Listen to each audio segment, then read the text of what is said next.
मेरे पास एक और सवाल है। मैं कुरान की दो आयत के दरमियान थोड़ा सा उलझन में हूँ। पहली आयत सूरतुल बकरा 62 में है, जो कहती है कि अगर तुम एक खुदा पर ईमान लाओ, आखरत के दिन पर यकीन रखो और नेक आमाल करो, तो क़यामत के दिन तुम्हें कोई खौफ नहीं होगा और तुम्हें तुम्हारा अजर मिलेगा।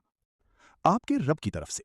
जी हाँ, इस सूरत में ये नहीं कहा गया कि आपके लिए नबी मोहम्मद सल्लल्लाहु अलैहि वसल्लम को आखिरी रसूल मानना ज़रूरी है। और एक दूसरी सूरत भी इसकी तायीद करती है। मेरा ख्याल है सूरतुल हज बाब नंबर 22 आयत नंबर 17, जिसमें इसी तरह कहा गया है कि जो लोग एक खुदा पर ईमान लाते हैं, आखिरत के दिन पर यकीन रखते हैं और नेक आमाल करते हैं, वो क़यामत के दिन कामयाब होंगे। लेकिन फिर कुरान में एक और आयत भी है जो कहती है कि और जो कोई इस्लाम के अलावा कोई और दीन चाहेगा, वो उससे हरगिज़ कबूल नहीं किया जाएगा और आखिरत में वो नुकसान उठाने वालों में से होगा। तो इस आखिरी आयत में इस्लाम का क्या मतलब है? क्या इस्लाम से मुराद सिर्फ एक खुदा पर ईमान लाना, नबी मोहम्मद सल्लल्लाहु अलैहि वसल्लम पर ईमान लाना और तमाम दूसरे अहकाम व इबादात को मानना है? या फिर चूंकि इस्लाम का मतलब इताअत और सुपुर्दगी है, तो जो भी अपने आप को खुदा के सामने झुका दे वही मुसलमान है? तो आप जानते हैं इस आखिरी आयत में इस्लाम का असम मतलब क्या है? भाई ने बहुत अच्छा सवाल किया है। उन्होंने कुरान की सूरतुल बकरा बाब नंबर 2 आयत नंबर 62 का हवाला दिया, जिसमें कहा गया है कि जो लोग अल्लाह पर ईमान लाते हैं और आखिरत के दिन पर यकीन रखते हैं, चाहे वो यहूदी हों, ईसाई हों या साबेईन, उन्हें कोई खौफ नहीं होगा और इंशाल्लाह उन्हें अजर मिलेगा। इसी तरह की बात सूरतुल माइदा बाब नंबर 5 में भी दोहराई गई है। तो भाई पूछ रहे हैं कि यहाँ नबी सल्लल्लाहु अलैहि वसल्लम पर ईमान लाने का जिक्र नहीं किया गया। अगर आप इस आयत के नुज़ूल का सियाको सबाक पढ़ें, तो मालूम होगा कि कुछ लोग नबी सल्लल्लाहु अलैहि वसल्लम के पास आए और कहा कि हम पहले यहूदी थे, ईसाई थे या साबीयीन थे, क्या अल्लाह हमें माफ़ करेगा?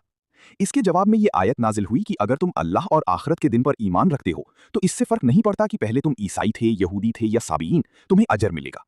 इसका ये मतलब हरगिज़ नहीं कि आज कोई शख्स खुद को ईसाई कहे और ये अकीदा रखे कि हज़रत ईसा खुदा हैं, फिर भी वो जन्नत में जाएगा।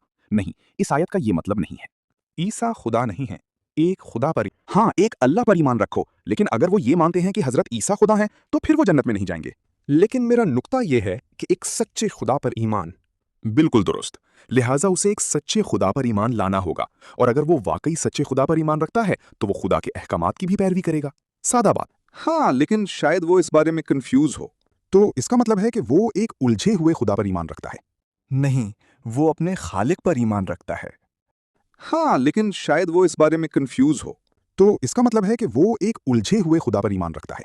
नहीं, वो अपने खालिक पर ईमान रखता है। हाँ, लेकिन वो अभी उस सतह तक नहीं पहुंचा। फिर अगर आप मुझसे ये सवाल करें कि एक शख्स जो वाकई खुदा पर ईमान रखता है और दिल से थोड़ा सा कंफ्यूज है, लेकिन फिर भी हज़रत मोहम्मद सल्लल्लाहु अलैहि वसल्लम पर ईमान नहीं लाता, तो क्या वो जन्नत में जाएगा या जहन्नम में? यही आपका सवाल है? मेरा सवाल ये है कि वो इस बात पर वाज़ेह है कि एक खुदा है, लेकिन वो नबी के बारे में उलझन का शिकार है। वो बुतों की इबादत नहीं करता।